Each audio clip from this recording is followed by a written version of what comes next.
Well, no matter whether you're rich or poor, you should glorify God because of your circumstances.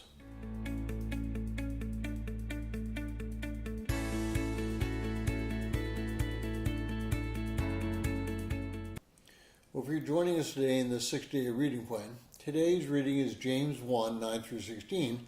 I encourage you to read that passage.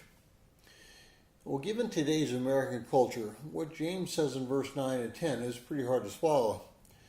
Most people dream of winning the lottery and being set up for life. They drive by large homes and they envy those who live inside of them. But wealth and poverty are two sides of the same coin. If you're poor, or frankly middle class, you tend to go to God more with what you face in your financial need. It seems much more natural for you to talk about God about your needs and about the desires than you would if you were a wealthy person. If you are wealthy, you have other struggles. Wealth brings with it a sense or a feeling of security. You begin to believe that you can solve all of your problems and that your wealth will remain with you. This belief may or may not stay true. Money, property, wealth can disappear at any time through a series of bad investments, mistakes, or just frankly the way the world works. If you base your existence on money, you're basing it on the shakiest of any ground.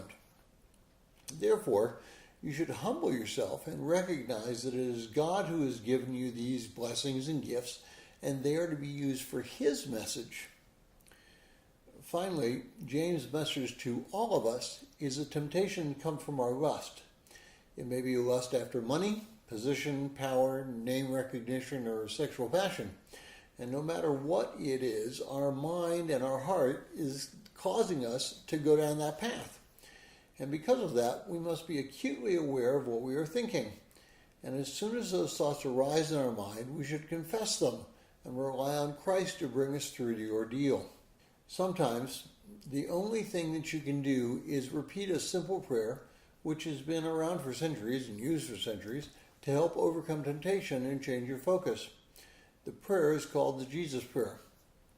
And it goes something like this: Lord Jesus, Son of God, have mercy on me, a sinner. Now, by repeating that short sentence in your heart and your mind, you will work out the way of your being tempted, and you will find comfort and escape from that temptation.